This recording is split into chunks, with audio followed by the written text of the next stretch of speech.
Hi, welcome to another program. We are still in C sharp, and that's what I've played for you is the sound of C sharp.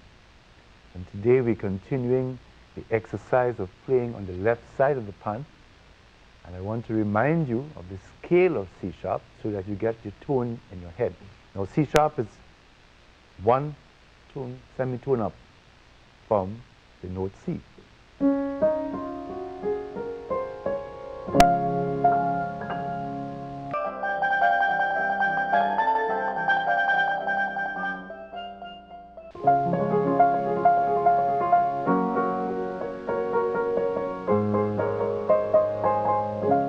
Now if you're playing a keyboard, you realize that the exercise we'll be doing today, we are using the black keys. We are using C sharp, D sharp, F sharp, G sharp, and A sharp.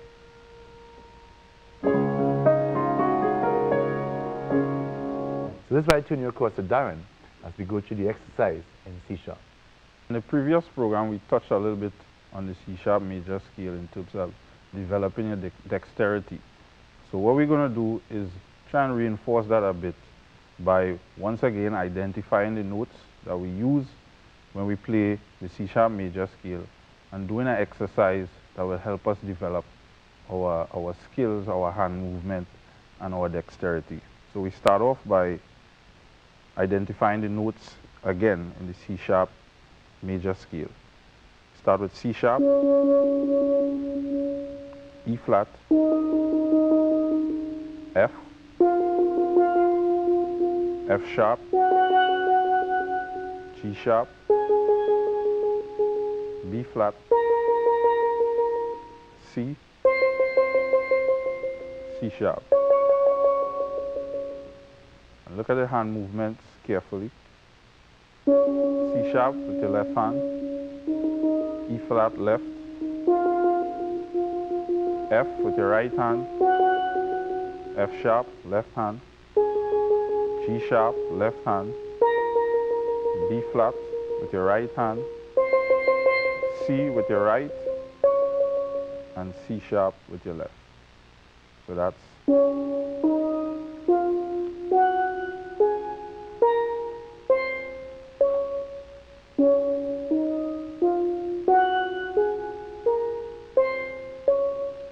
let's try that slowly.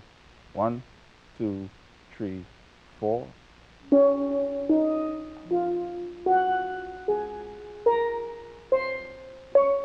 1, 2, 3, 4.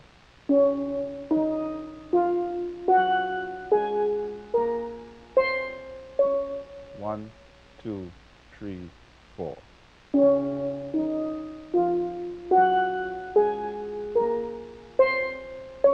One more time. 1, 2, 3, 4.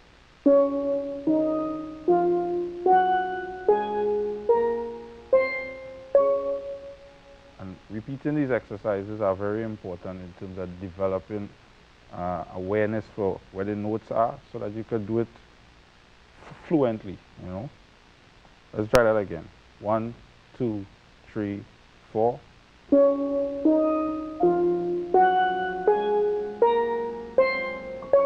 1, 2, 3, 4.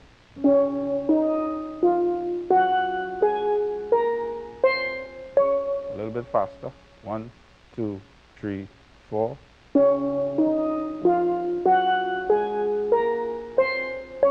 1, 2, 3, 4.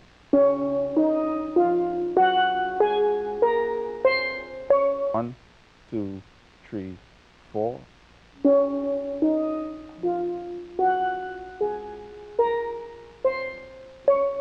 1, 2, 3, 4.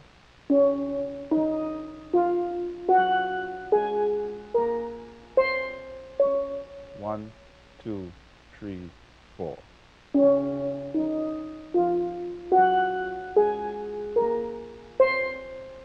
One more time. 1, 2, 3, 4.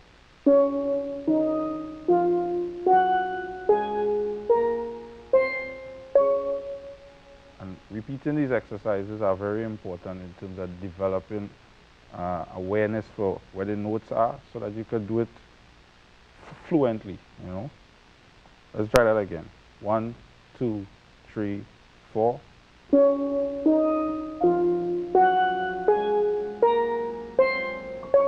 1, 2, 3, 4.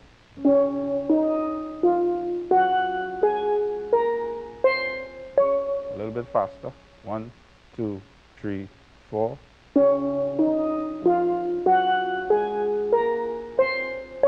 1, 2, 3, 4.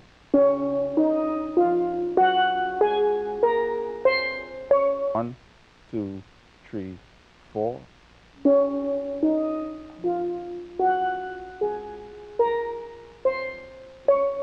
1, 2, 3, 4.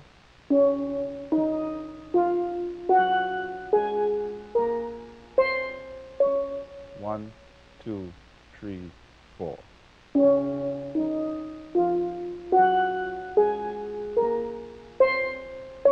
One more time.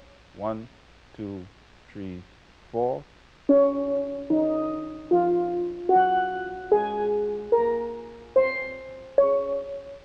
And repeating these exercises are very important in terms of developing awareness for where the notes are so that you could do it fluently, you know.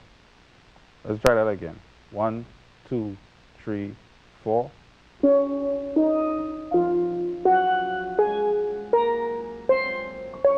1, 2, 3, 4.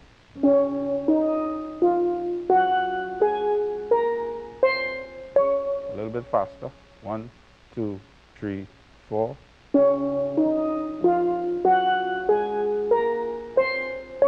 1, 2, 3, 4.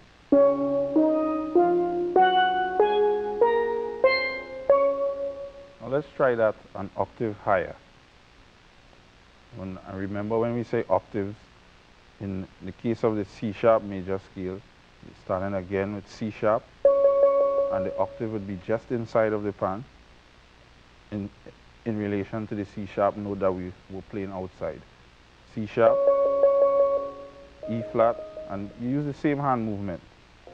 F, F sharp, G sharp, B flat, C, C sharp. So let's try that. 1, 2, 3, 4.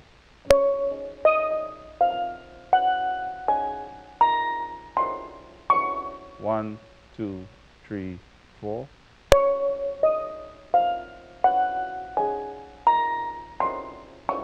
1, 2, 3, 4.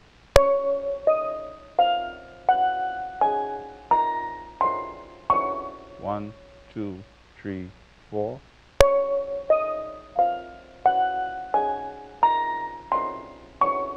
Let's always try to be mindful that we need to play each note at the center of the note so that we get the full value. And when you play the C sharp major scale an octave higher, you get into some of the smaller notes in the center of the pan. And there again, you must focus on hitting each note at the center. For instance, the C and the very high C sharp, the third octave C sharp. If you don't play these notes at the center, you will not get the full value. So let's try that a bit faster. 1, 2, 3, 4.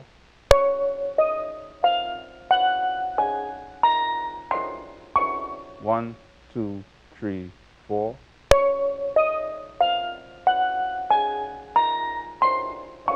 1, 2, 3, 4.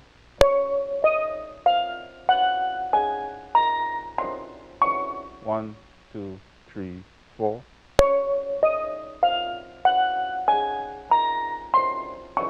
1, 2, 3, 4.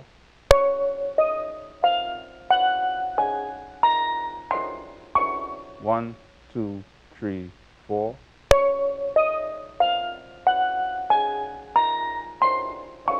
1, 2, 3, 4.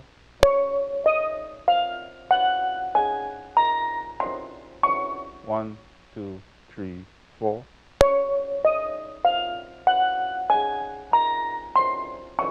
1, 2, 3, 4.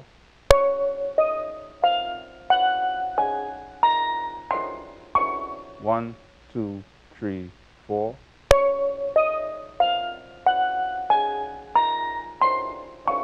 1, 2, 3, 4.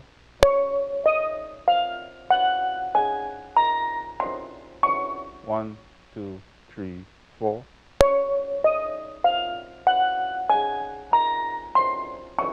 Now friends, those of you who are playing other instruments, if you're singing, you can sing the scale. If you're playing the keyboard, you'll be practicing and learning to use your right hand.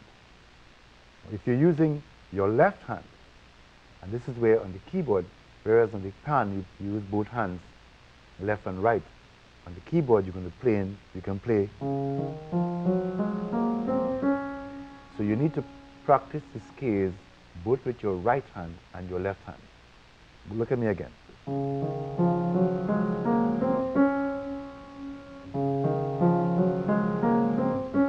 Then you can play them together.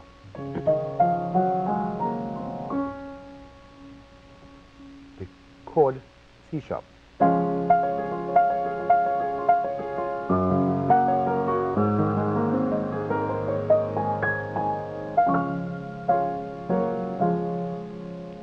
So Darren, in playing the C sharp scale, we've got the right hand, we've got the left hand, we've got the note placements. What's the next things we should do? Well, let's try playing the scale both octaves. Start from the lower octave and then go into the higher octave. And that way we utilize all of the notes on the left side of the pan, on the outer portion of the pan and in the middle portion. So let's try that. Okay. 1, 2, 3, 4.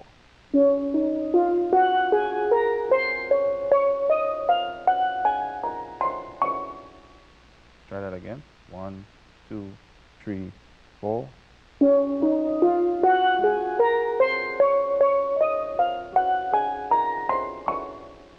1, 2, 3, 4.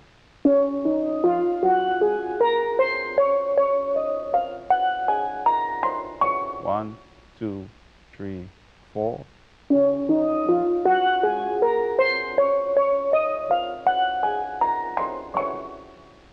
1, 2, 3, 4.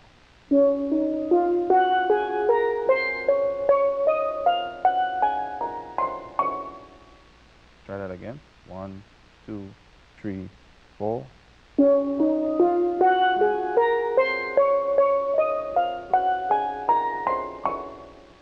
1, 2, 3, 4.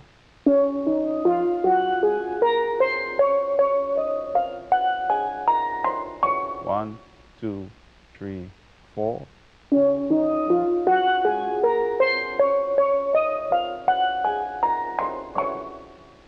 1, 2, 3, 4.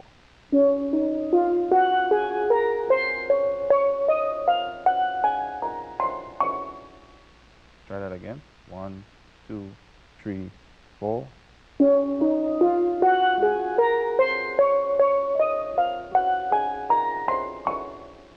1, 2, 3, 4.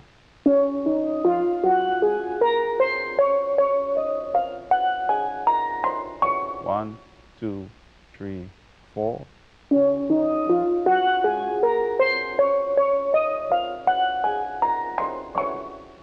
Now let's try reversing that and see what happens. So we start from the high octave, from the third octave C sharp.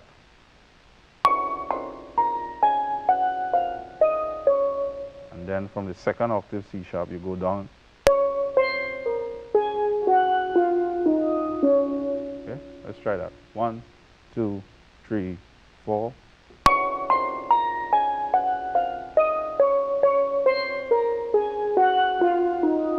1, 2, 3, 4.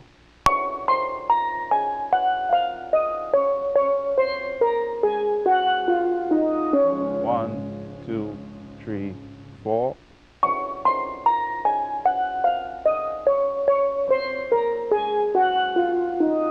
1, 2, 3, 4.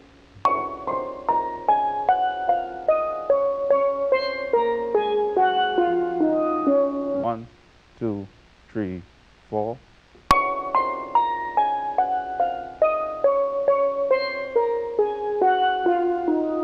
One, two, three, four.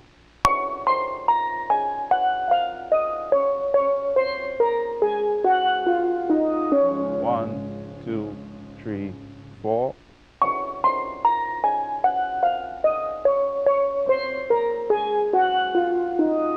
One, two, three, four.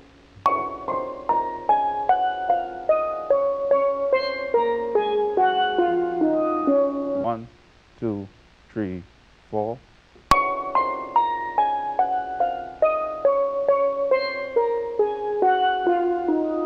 One, two, three, four.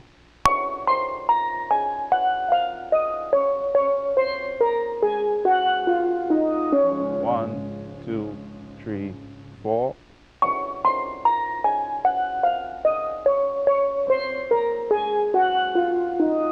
One, two, three, four.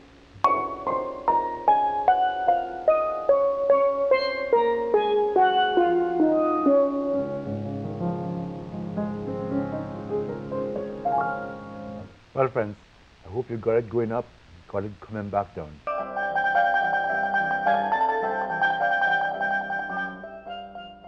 What I like about the pan is that it allows us, in the comfort of our home, to simply play along. And it's very important for you to practice what we teach you as the lessons go forward. Because incrementally, each technique we teach you builds your proficiency. Now, we've just learned a scale. We have learned it. You learn to play it with both hands on the keyboard and play together. So let's go back to Darren and see what else we're going to learn on the pan today. We did the scale ascending and descending. Now we're going to join it together. Again, dexterity is so important when you're playing this instrument. And the use of your wrists is vital in terms of your distribution of your technique and your intensity on any given note. And for right-handers, the C-sharp scale or the left side of the pan pose a unique challenge. So we always need to focus on not leaving your left hand out of the mix, so to speak, you know. So let's try the C-sharp major scale, ascending and descending. 1, 2, 3, 4.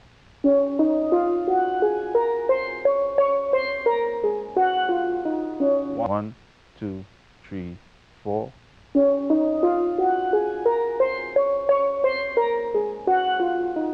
1, 2, 3, 4.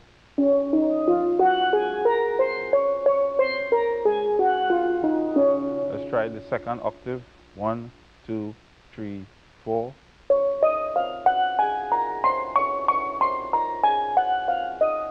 1, 2, 3, 4.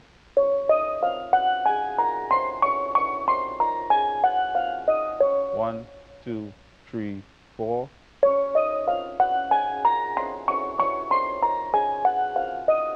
First octave. 1, 2, 3, 4.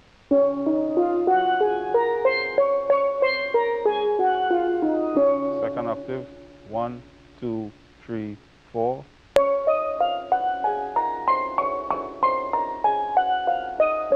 Now let's see if we could play both octaves. 1, 2, 3, 4.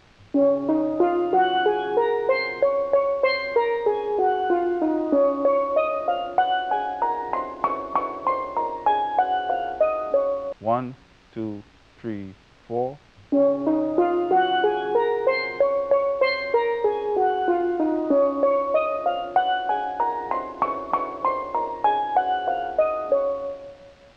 One, two, three, four.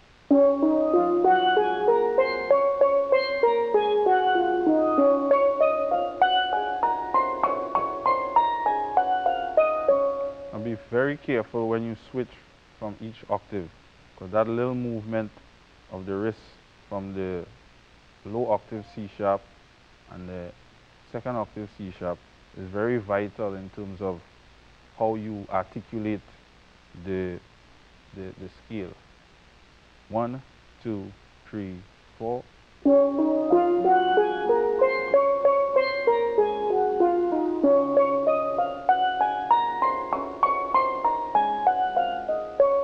Now let me just point out something quickly. Again, emphasizing on that C sharp note, the first and the second octave.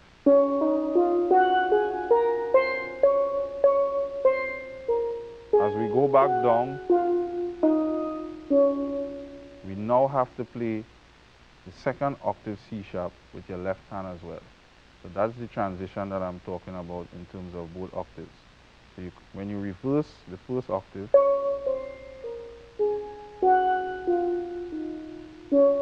same left hand, using your wrist.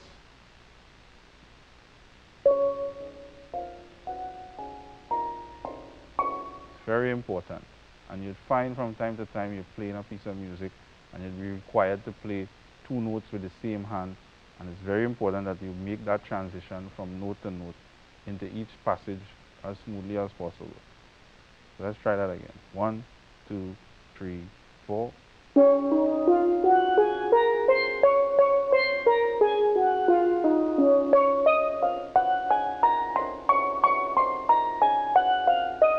One, 2, 3, 4.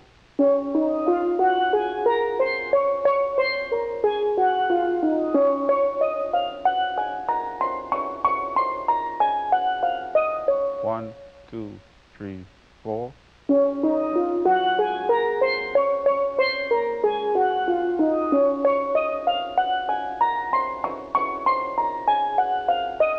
Let's try it a little bit faster. 1, 2, 3, 4.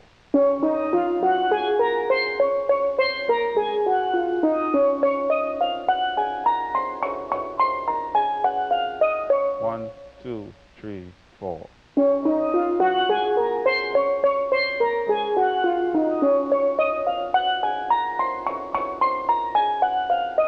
One more time.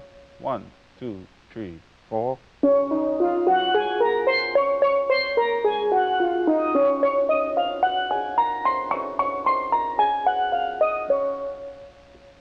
Very nice.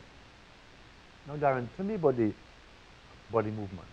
I mean, you explained the hand movement, but in looking at you playing, I've observed that there's a shift in your body to be able to execute the passages. Well, I think we spoke about that on a number of occasions. But again, there are subtle changes to your position that is going to be required based on your approach to the instrument as well. Everybody is not the same, so you develop differently. But sometimes you need to reach forward or you need to pull back depending on the note placements. For instance, if you have to roll on the C sharp as opposed to rolling on C, you know, all those things you have to take into consideration. And one must always try to be practical as to what's required.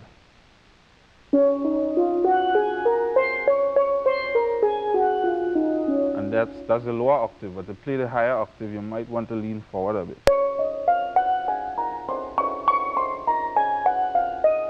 Because the notes are in the center of the pan, you know, so those body adjustments, however subtle they might be from time to time, are necessary.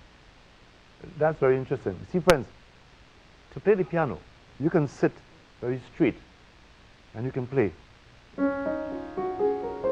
And they tell you in the classical positions that you don't use your hands, you keep your hands up. For those who practice, they put a coin on the top of your hand and say. So one can play and execute a beautiful passage of music on a keyboard without using your body at all. And I've seen people singing, and when they sing, they stand correctly and they do their breathing correctly, and there's not much movement. But the pan is one of the instruments that requires you to be fully involved in the process. So we are talking about your body movement, you're talking about your eye movement, your hand movement, the coordination of the hands, and then being aware of the other instruments with which you are performing. So the ensemble becomes part of your environment. So that's one of the things that make pan players and the music of Trinidad and Tobago so great and so fantastic, because it requires more of you to be able to present it professionally. So, let me just show you something else. When we observe, and maybe Darren can share that with me, when you look at people performing some of the pan sides, you see them doing all sorts of movements. You see the hand in the air. Is that anything has to do anything with playing, or is it just fun? Yes and no. I mean, stylistically, I mean, different people would approach their playing differently. I mean, a left-hander's approach would be different from a right-hander's approach.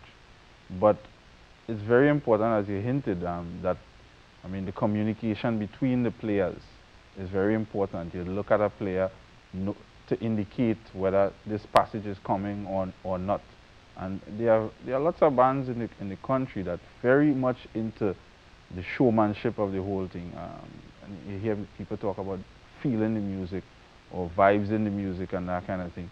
It all adds to the overall performance, you know. But on some levels, if you're playing a six bass for a particular passage, you would have to make adjustments to your movement.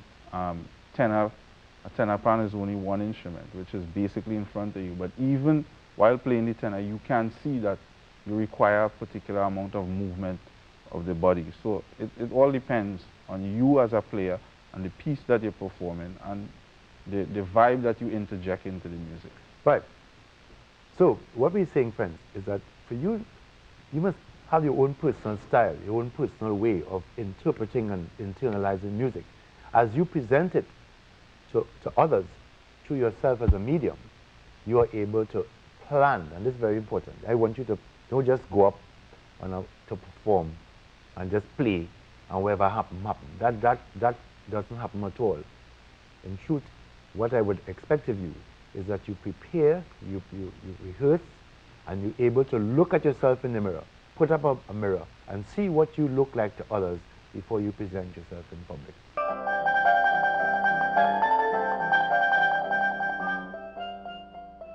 Continuing in C sharp, this is where we learn an exercise, and it's called an arpeggio. And let me turn you across to Darren to explain the arpeggio to you. The arpeggio basically comprises of 3 notes. It's a triad chord. We did similar exercise in the C major scale. So let's identify the notes for the C sharp major arpeggio. First you start with C sharp, which is your root. Then you go to F, which is the 3rd note of the C sharp major scale. So C sharp 1, E flat 2, F would be your 3rd note. Right? So we start off C sharp, F, then we go to the 5th note, which is G sharp. So you count C sharp, E flat, F, F sharp, G sharp. So it's C sharp 1, F, which is the 3rd, G sharp, which is the 5th. And to complete the exercise, you go to the octave of the 1st note, C sharp. So let's do that. Look at that carefully. C sharp, F, G sharp, then octave C sharp. To complete the exercise, what we do is we play it forward and backward.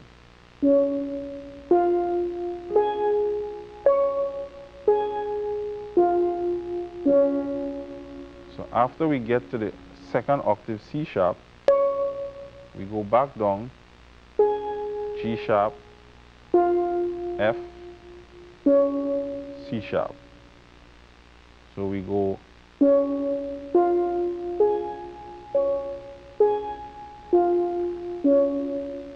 let's try that. 1, 2, 3, 4.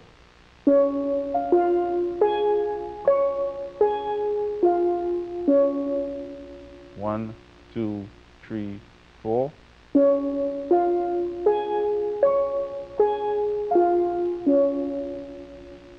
Well, friends, we've got our arpeggio, and just as you practice it, it will sound like this.